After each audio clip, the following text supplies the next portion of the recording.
Greetings and salutations, travelers. Welcome back to the Inn of Planar Crossroads, and as always, welcome back to our Around the Hearth discussions. This time, we are discussing life in a northern town. Hey, mama. Okay, I'm not going to do karaoke. I'm pretty sure this is already going to get copyright struck anyway. Doesn't really bother me, since I don't make money off of the YouTube monetization anyway. So there. We are completely supported by travelers and viewers like you. Thank you. But that's aside from the point. We are going to be discussing some inspiration for post-apocalyptic stuff, but in keeping with our discussions previously, where we were talking about not post-apocalypse, which is what some people call it, which is kind of redundant, the getting back to normal portion of the apocalypse, that coming out of it portion, probably will fit in well. And our talk about wicked weather, or wicked wasteland weather, also will probably fit in well with our discussions about this particular song. Before we get into that, let's do what I've retitled Dan's introductions and announcements. And so I'm naming all the segments now, so it's Dan's introductions and announcements. He's here for this one, but he's not going first. They have to. I will keep it to where I keep the tradition of me going first, so that other people can get used to it. So, for you new people, I am Adam L. Spain with the Inn of Planar Crossroads. We have our innofplanarcrossroads.com or theiopc.com. Either one of those should work, though I'm thinking about just shifting it down to theiopc.com. We have, of course, YouTube, Rumble, BitChute, Twitch, Twitter, Instagram, Facebook, Scribestar, PayPal, Locals, and of course, also Patreon. And that's done again for Skrat. Since he did the pokey rap for his things, he's insisted now that I do that for at least this chat. I'll do that for this one. I love it. Let me see. I don't have a whole bunch of announcements or anything. We are finishing up the Adventure Academia. I haven't announced that. We're finishing up the Adventure Academia. I haven't put anything out about this particular episode set because, one, it is kind of the end, and two, I am not caught up. So I've got to get that ready before next Tuesday with the kids. But that shouldn't be impossible. But we'll see. That's what I have. And now, since they were late, Dan and Kristen go next. Punishment fits the crime. Hey everybody, Dan and Kristen from Avenue Studios. You can check us out on YouTube or Rumble or anywhere you listen to podcasts, as well as avenuestudios.media for all our links. Let's see, this is coming out in October, so we will have officially begun our DC-20 campaign, starring one of the players is Eddie, also known as Purius on Discord. He is the lead game developer for DC-20, so the man right alongside Dungeon Coach making the system possible.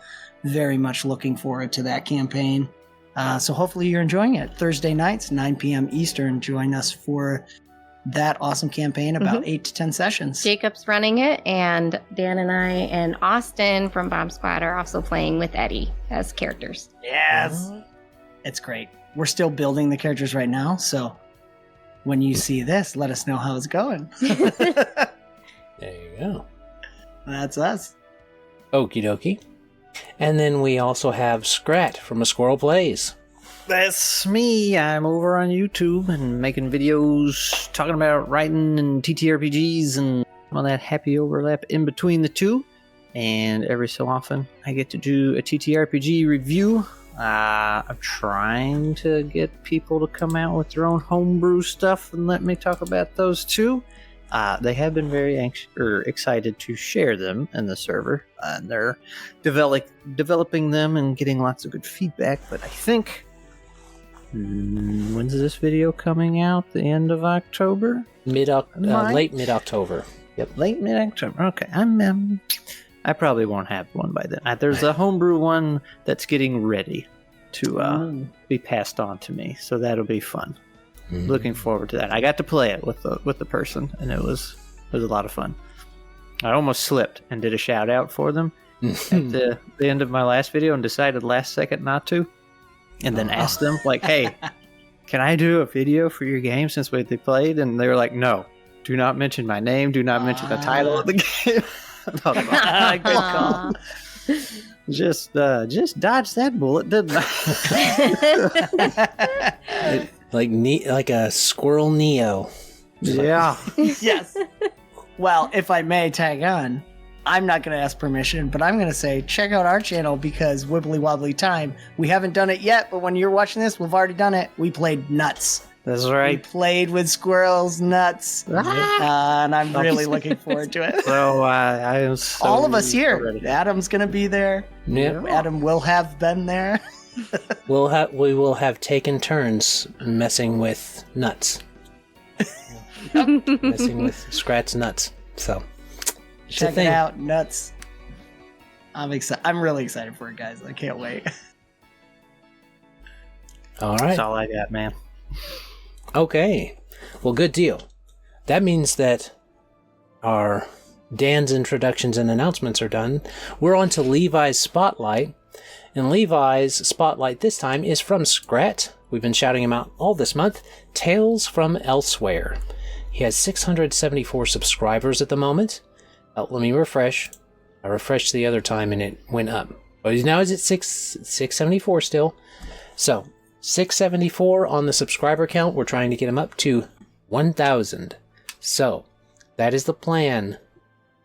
Tell him that the Planar Crossroads / Skrat from a Squirrel Plays sent you. When you leave him a comment, like and subscribe and all that type of stuff to him. And to us, if you wish. Nice. It's 265 now, or 675. There we go. I just subscribed. 675. Okay. That means we're done with Dan's introductions and announcements. We're done with Levi's shout out. Now it's on to I haven't fully decided on this one. Kane's Conversations. Maybe. That's the segment title. So yeah. Kane, if you're watching, you can let me know if that's where you want it, or if you want your name on something else. But let's get into that. So it's time to grab your preferred beverage and join us around the hearth. See, this is what you have to do when you're getting some people coming in. You got to wait for them to get their own drinks. Man. I know, mine's empty. I think he's filling mine up. Well, you can grab your drinks like Dan is, sit around the hearth with us, and join us as we discuss life in a northern town. Skål. Skål.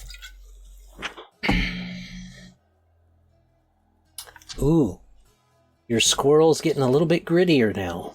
Let's get a little bit tougher. He's geared tactical up squirrel. And that's a tactical pickle he's munching on, too.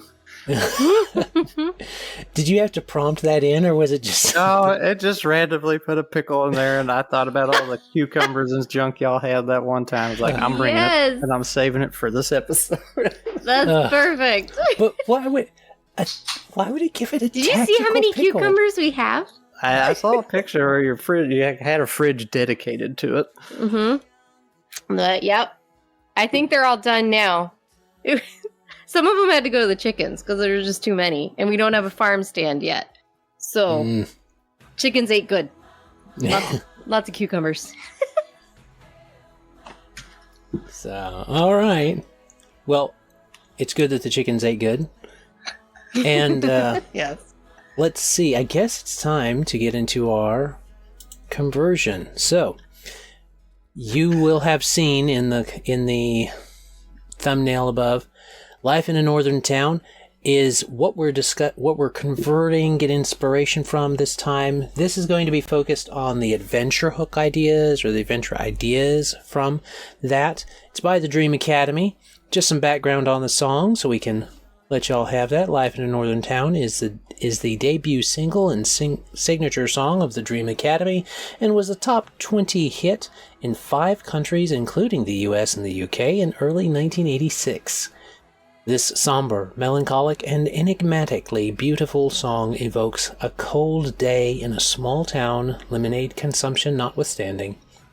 Lord Claus was inspired to write the lyrics after director Geoff Wonder showed him, quote, the long lines of people unemployed, and the shipyards that were closed down, end quote. The song was originally going to be named Morning Lasted All Day, which, spoilers, is our next title. But after Paul Simon commented he thought it was so good, the band changed it to Life in a Northern Town. The band dedicated it to the memory of English folk singer Nick Drake, and even used one of his guitars to write it. Oh, there you go. You will be hearing various versions of this song as we go through. And let me see. I'm going to run through my points real quick, and then Skrat and Dan can do their points, and Kristen can do their points. So, I'm not sure who's going to go next after me. We might make them fight it out. I don't know. But just some points. Squirrel might win. Look at that.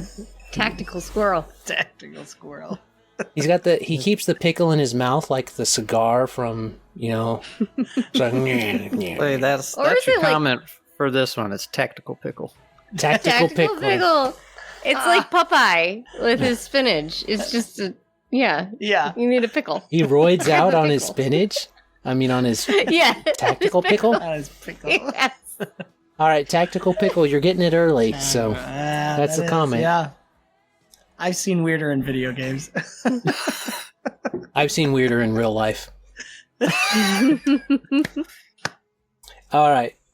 So points for this one. Like I said, we're using that song. Long or nigh unending daytime might be something you would look into, because if it's the morning lasted all day, that's part of the lyrics. So that's something you could think about. This could be done by, if you're wanting to have it naturally done and not some actual effect of the apocalypse, this northern town could be all the way up north in like Alaska or Canada, northern U.S. Well, the northern U.S. doesn't get it, but Alaska, Canada area, right. Russia. You could have that. I don't know if the far parts of Greenland get that. I think they might. I think so. And then you could also do it in the south. I think they also get those days like that, way south. So, those are options. It's set based upon, if you're going to take direct inspiration, based upon the mentioning of 1963 and such like that, you could do it where there was this Cold War that went hot, and maybe that's when you're setting it. After that apocalypse, quote, quote, happened, you are now recovering from that and coming out of that, if you're wanting to use inspiration from our previous chats. Embrace the small town feel with this one, obviously. We talked a little bit about how you could do a personal or a societal rebuild in the setting that you're doing in the game that you're playing, but if you're going to take inspiration from this, it really does feel like this is a personal adventure for someone associated directly with the town in some way. And that is something to keep in mind, is to keep it personal in the story. Embrace the retro-futuristic tech, because that would be fun to use 1980s-ish tech and then just kind of force it forward without the furtherance of the progression of like LCD screens getting much better or something like that. You could play with it, use a bunch of different props at your table from 1980s stuff and that you've found broken and then kit bashed into something. That would be fun. And then, I'll say it again, use real maps. So, those are some of my points. Do you guys want to do a roll-off on who gets to go next, or what are you thinking? I think Dan gets to go first, since he made us wait. Yeah. That's fair. That's good. So our idea... Do you want me to start? Or do you want Yeah, to go start? ahead. Yeah. All right. So I don't know why, but I went straight to a little bit sci-fi because of the part about singing about being on the train and leaving and not saying goodbye. Our general setting we had for an idea for an adventure, apocalypse occurred because there was a station built on the moon, and we're going with like this Elysium feel where there's the top 1% live on the moon. It's this ultimate place where the richest of the rich live. Everyone else on Earth is subservient, and there's this like shipping industry because the only way the moon's not terraformed, it lives off of the shipping from Earth. And there's this group being it's Nick Drake, right? I think that's kind of who they were going for in the song, but that idea that there's some leader of rebellion, but he's actually kind of like nihilistic in that the rebellion ends up just destroying everything. It doesn't free anyone. So the two places are completely separated. Mm-hmm. And when we pick up the campaign, nobody really knows what's going on with the elites. It's a couple hundred years after, I think. We wanted to have it where it was far enough away where it's become mythic in memory, but it's not quite forgotten. There could be people still up on the moon, who knows, but they were living off of the supplies from that dying shipping industry from Earth. And now everybody on Earth doesn't have the leadership that they've had, because they were all up on the moon. So then now they've had to reestablish their societies, new people taking over, Mm-hmm. Yeah, division of power on Earth. Yep, and it was a coordinated attack. I just love the lines about being on the train and saying goodbye, not waving goodbye. This is the coordinated attack where the shipping, all the truckers basically turn around and do like kamikaze style, just crashing into the system. It completely destroys everything and resets everything for the most part. So there would still be a lot of tech to pull from. Nobody exactly knows how to work it because most of the big brains live on the moon. And that leaves the moon area. Could be something to pull from. Who knows? Whatever you want to do for it. But I mean, if they have no supplies, I feel like that just turns into just everybody dies off or it becomes survivalist, kind of. Yeah, it would be really interesting. You have like two different areas to work with if you wanted. Mm-hmm. I kind of she liked the idea of thinking about what would happen on the moon, and I almost liked leaving it as a mystery.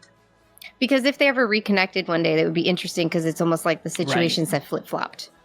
Because they have nothing now up there. Right. And it's just been trying to survive. And yeah, so it'd be interesting. They reconnected someday. That could be potential campaign. We were kind of arguing over where would you want to set the campaign? Mm-hmm. Not arguing, just iron sharpens iron. Discussing. Discussing vigorously. Yes, vigorously. Yes. So yeah, I like the 80s too. Going with all the 80 vibes, the sci-fi 80s vibe, for all the space stuff, like you were saying, Adam, and your points too. Playing off of that kind of stuff. So not looking super advanced, but very much. I'm just seeing the classic spaceship from the 80s sci-fi type of shows that were in there. I like that. I know a good 80s soundtrack you can use. It even has robotic things in it. Yeah. I was going to say, side note, mechs could be a thing in this because scavengers now on Earth. That's where I was thinking okay, we got, no, we'll save that for next chat. There's a cool NPC we came up with for the area, but we were thinking about mechs as well for that. Oh, okay. So, that was our general. That's where we fell after listening to it a couple times. Okie dokie. All right, Skrat, what do you got? Oh, I don't know what you call the setting. So, like in steampunk, you have kind of old-timey, a little bit of tech, but then you have all the steam stuff that's not quite magic, but might as well be at the same time. Yes. What do you call the setting where it's that kind of concept, but it actually is magic and some tech? Is it just Magitech? Is that what you call it? Or? Usually. Okay. So I'm thinking we had a whole discussion on the punk stuff. That's true. That's right. True. What was the arcane punk or something there? Yeah, that was silly. It's just Magitech. Yeah.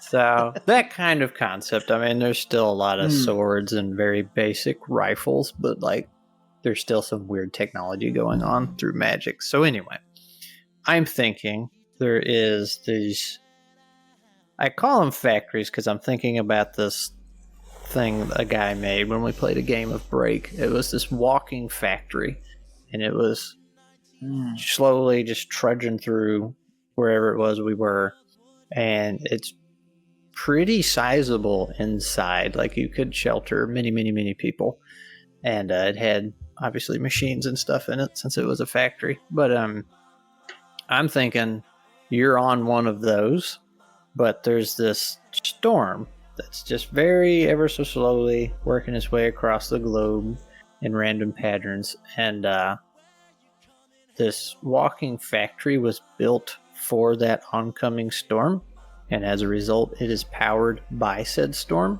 So you're intentionally following that storm. Oh, that's it. But that storm is really messing everything up. Kind of Fallout radiation style, things are mutating really weird. The closer you get to the center of the storm, the weirder it gets, the more dangerous it gets, but more rewarding it gets. Like all your plant life and everything in there starts getting super weird.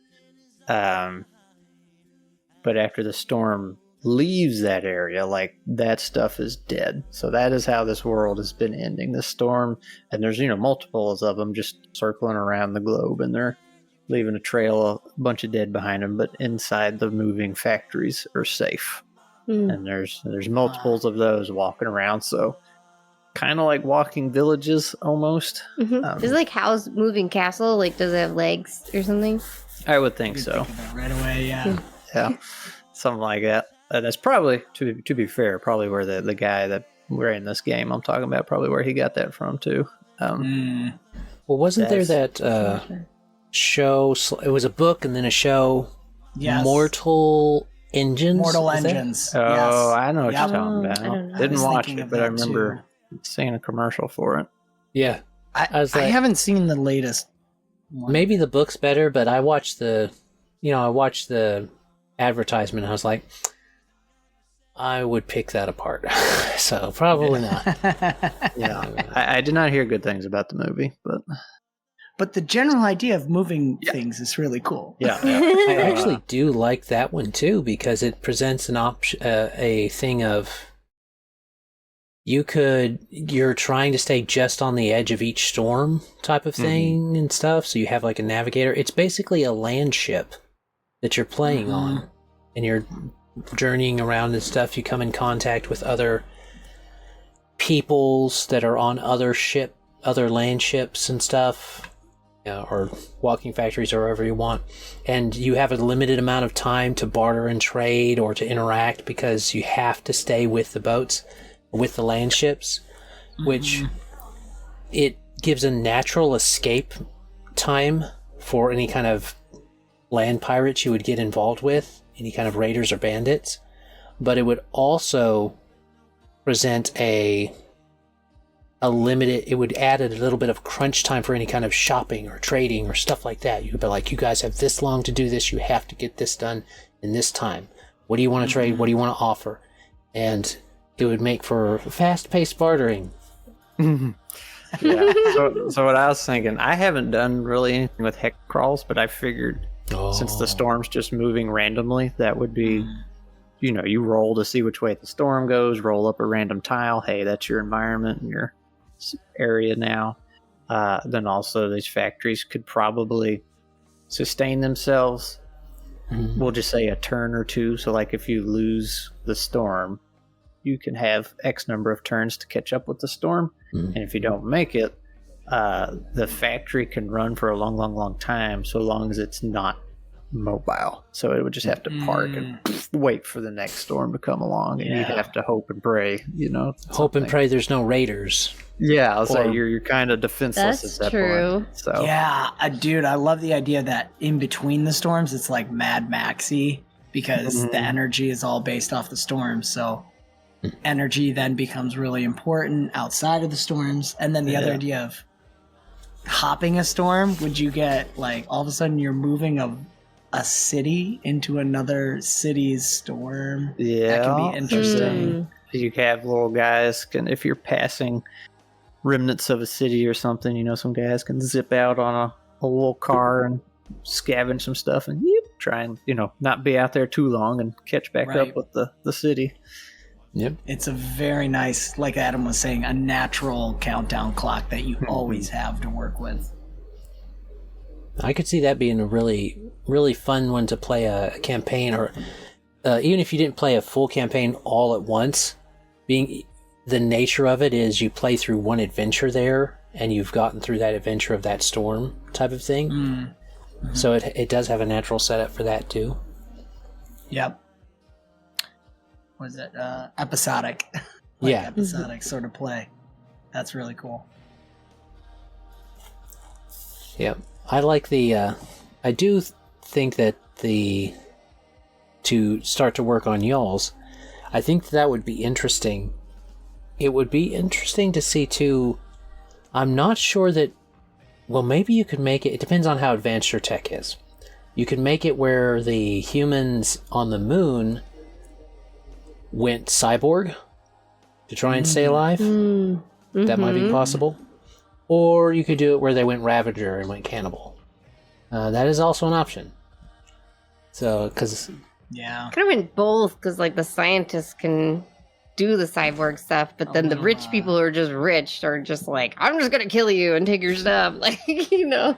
They could have a, oh man, what's it? Darn it. Bioshock feel to it on the moon. That's true. That you could do a Bioshock on the moon with that, yeah. Maybe you get maybe one of the surface dwellers finds one of the elevator ships that's able to get up and down.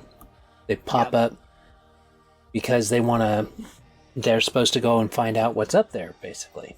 Well, they go up, they find out. I do like, because I thought it would be cool. There was maybe once a space elevator to the moon before the apocalypse. That's one of the things that was first taken out. Mm-hmm. And I liked on Earth the ravaging, and that's why I lean towards the max of it's just junk everywhere from all the fighting and stuff, and the world being reset. Yeah, but I also like the idea of like the chorus kind of in the song being like the people on Earth are like celebrating because they're like, we don't have the people up there telling us what to do anymore, you know, and they're just celebrating, and you know, that's kind of like their anthem. Yeah. And then it devolves into the strongest will survive. Yeah. Eventually. But everybody's still like happy that they get a reset, you know? Right. Yeah. Yeah. I could see that because it has like a very happy beat to it. Hey, no, you know, like it's like really celebratory. Yes. Well, the song that does set up a nice, interesting way of, if you go with the song, there's this melody and catchiness to the song that makes it feel like a happy song. It does. But yeah, it's actually very melancholic about times past and perhaps missed opportunities and stuff. And so it would be neat to try and make an adventure that keeps that in there. And maybe everything is supposedly better, and you have perhaps your characters are figuring out that it's not as good as it looks, or perhaps there's this, if you want to be dark and kind of and tough about it, you could be like, everybody's happy, but your characters figure out that there's no getting out of it. The world's about to end anyway. And so they're enjoying those last days. That might be a thing. So, I don't know. The Children Drunk Lemonade might be a thing of, if you're wanting to do that melancholy thing where there's a sadness in the entire setting, and perhaps you could flip it around where your players are actually finding some hope. The Children Drunk Lemonade, it sets that in the past tense. Right. You could use it where maybe in 1963 something happened, and to use the timeline I was talking about, and stuff stopped being so good. Like maybe it was a war, maybe it wasn't, but now everything's kind of settled out, and it feels gray. It's not necessarily all gray, but it feels gray. And the Children Drunk Lemonade literally is in the past, because it's children of men type of a situation where there's no new babies being born. The people the human race was made sterile by some weapon or something. So there are no more children, and that's why everybody might be old in this setting, or getting older. But if you want to have a little hope in it, perhaps they find out a new baby, someone actually is pregnant, and now you have to do the Children of Man thing and protect that individual to get them on a train out to safety to a group that's going to protect, that has the means to protect them. Yeah, that's funny. I'm just thinking, 'cause we kind of did what Kristen and I in our bullet points were talking about. Ours is more the darkness of humanity potentially, and Skrat with the storms is like surviving this new natural war, this new natural element that wants to kill you, but also sustains you at the same time. Yeah. That's pretty cool. All right, we were about at 30-something minutes, which means it's time for Skrat's final question. / our final thoughts.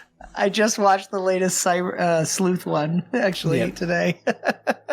If I'm going to name the segments, the last one had to be his.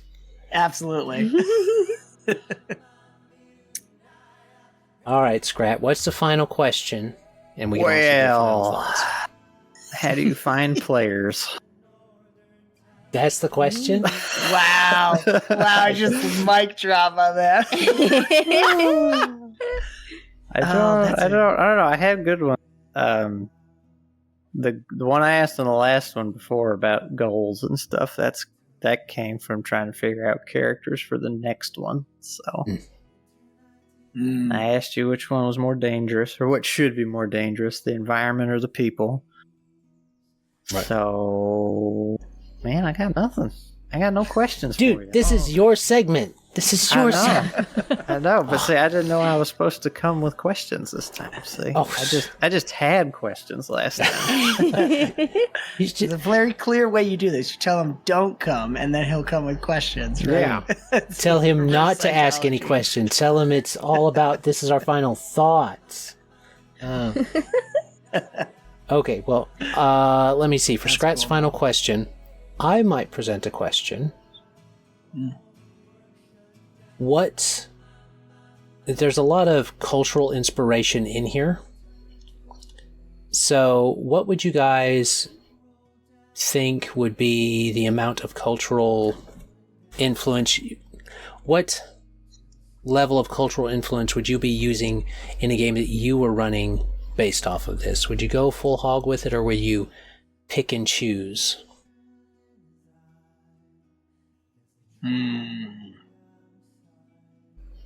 I think I would pick and choose if I was doing the setting we were talking about. Like in what way?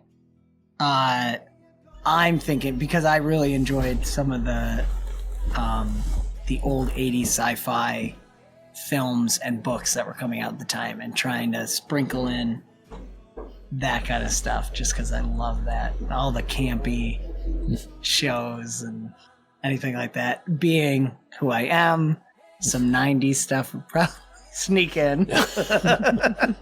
It's inevitable.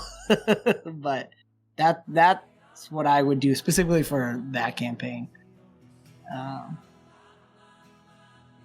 About you? I don't know. She's like, the 80s, they don't exist. The 80s? I just missed them. What is this 80s you speak of? What is this? It didn't exist because I didn't exist.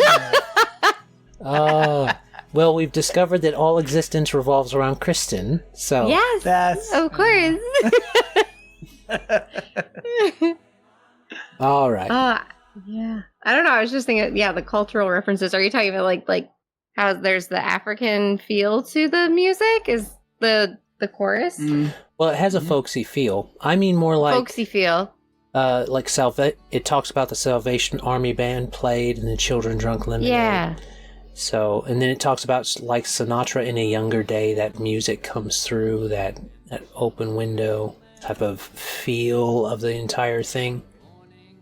Yeah. John F. Kennedy, there's like a dichotomy too.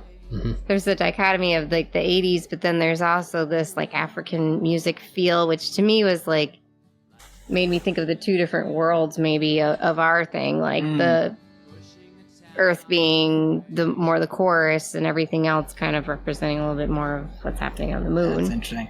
I was thinking too, as Adam was talking about that, is music. I love to have music or ambience for my games as much as I can too. Mm-hmm. So it could be cool music cues if it's 80s for specific things, and then you get the chorus that they were going for with more of an African vibe that's hopefully, if players are paying attention, could signify something in the story or certain characters and locations. That would be fun. And also just get a bunch of 80s jams and yeah, and Kristen, some Lion King. Oh, there we go. Not 80s, but no, that's for the more African that's okay, soundtrack all right. for the Earth. Like, that's what I'm thinking. 90s. Like at least I was thinking Elton John. Elton John. Right? Didn't he do that one? No, He did Can You Feel the Love Tonight? Yeah. well, he did that one. Okay. I was like, come on, I don't. I was thinking like the main soundtrack. I just saw it the other day. Who did it? But it wasn't Williams, was it? No. Oh, like the actual. I don't know. Well, Yeah. as long as you've got a shot that has the characters watching the sunrise and she gets to go, Savannah. Yeah, of course. I don't know know what the words really are. It's okay. We'll make them up. Oh, that's right. We'll make them up. Honest trailers. All right. Well, that's y'all's answer. Yep. Y'all's answer is Kristen's answer is Lion King. So Yep. Yes. she just Please, rip no off worries. Lion King, the whole thing. She just take the uncle. She just go Not bad Hamlet storyline. Yep. and all that. Yeah, let's go Hamlet. Yeah, All you're right. It is Hamlet.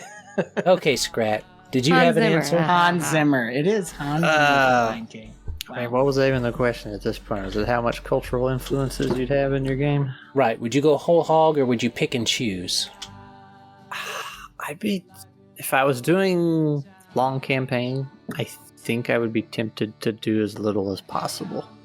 Oh, interesting. But that said, I've done a couple post-apocalyptic one-shots, and one was just a Fallout one-shot, and I tried to make it very much like a Fallout type of level dungeon that you would go through. So there was terminals they found and references, to those dang Chinese over there. So that was a lot of fun to make, and the few groups I ran that with, they seemed to be super into, they were digging into all the terminals and stuff, and it was, I guess, more familiar with them, things they knew instead of just everything being made up. But campaign wise, I think I would stay away from it just out of habit. So I'm a little, for what sense that makes, I'm more confident in just making everything up instead of Oh, fair. I was going to say you make a good that chef. actually exists. Flavor just right. Scratch the squirrel embodiment of we'll do it live. We'll do it live. We'll do it live. Yes. Throws his pickle down. Yeah. All right. That's an interesting thing, though. That does make sense to me. In the longer campaign, you're just sprinkling it in there. On a one shot, you just go ham, right? Because you're just kind of having fun. I've always had that with convention games too. Convention games, I'm like, you kind of loosey goosey with things. And you just go in and have fun because you got this short little time to just fill and have as much fun as possible. All right.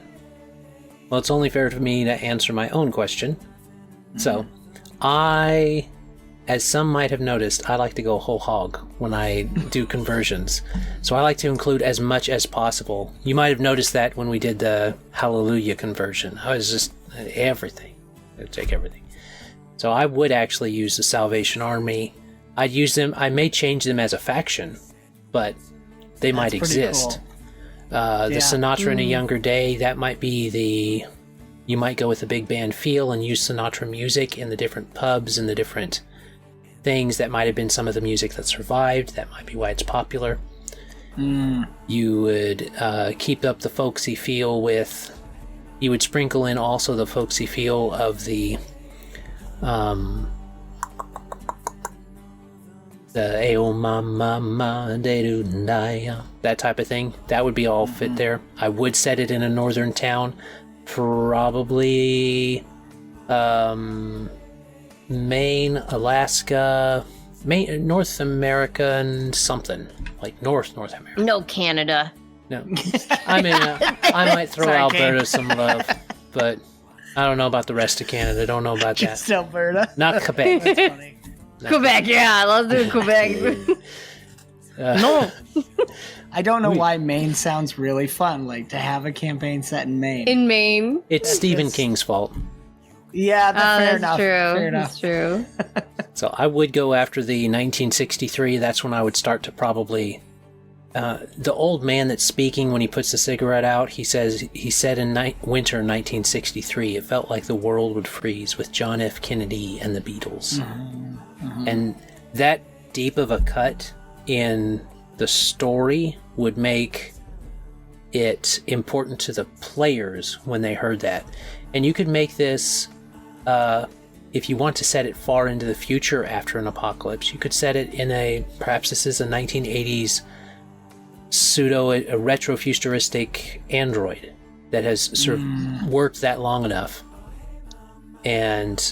or perhaps cyborg if you want to do that, depending on how much body work you want to do with your players and the way that the environment behaves and stuff. I would change around. I would do like what we did when I was talking with Skrat. We talked about accentuating the strength of the different problems that weather presents. So you could do that really easy with nor'easters and such, and make that the normal winter storm that you have to deal with. And then the hot summers, you could borrow from Red Day Dawn, right? And then make that heat a problem you have to deal with when the sun's out, and use an almanac as your reference of what happens that day in the weather. Oh, that's cool. And perhaps this is if you want to take a kind of hopeful thing on it, you could also make it where this is the last android, and you're kind of you as the players are playing through some of his memories of what happened before. You could do this in media res thing, where now there's nothing left to power him. He's shutting down. There's no repairs available, but everything's going to be okay. It'll be okay. So that's a really cool idea. I always like, with like our brick memories for Bond Squad, that's something cool where if you're working with this android, it could be pre-recorded things you get, or even music to match with it, where as they unlock things or level up or however you're doing your campaign, they get those little bites of memory from the android.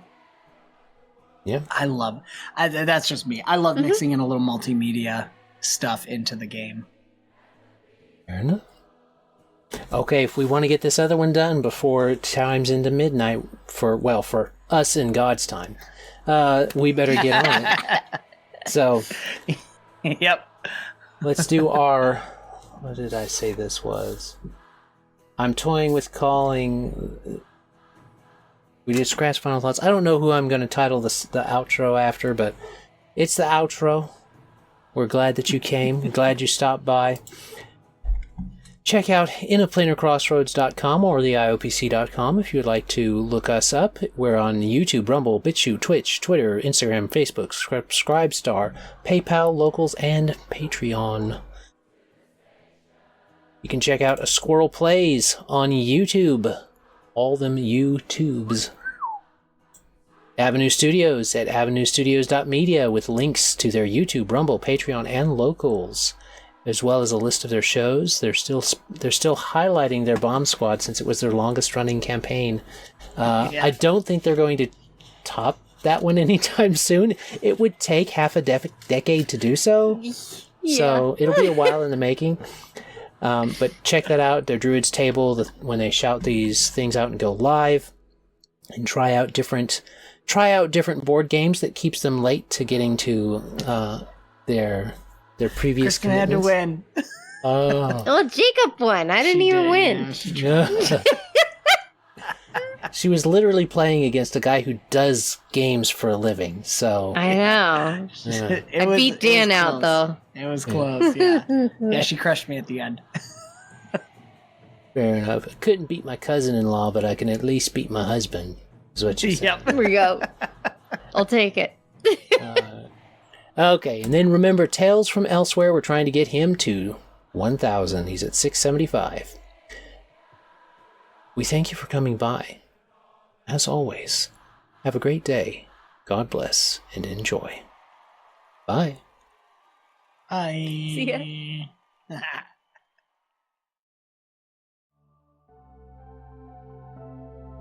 This content was made possible by travelers and viewers like you. Thank you.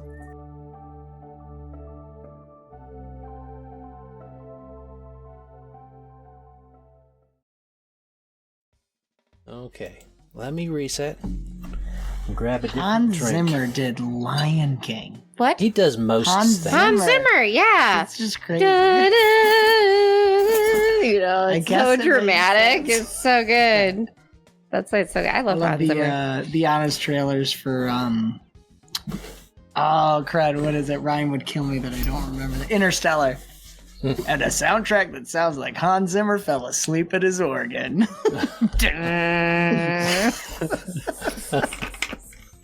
thought that was so good. They can't all be bangers. No. Don't tell Ryan that. He'll fight you to death. That was Interstellar. Interstellar.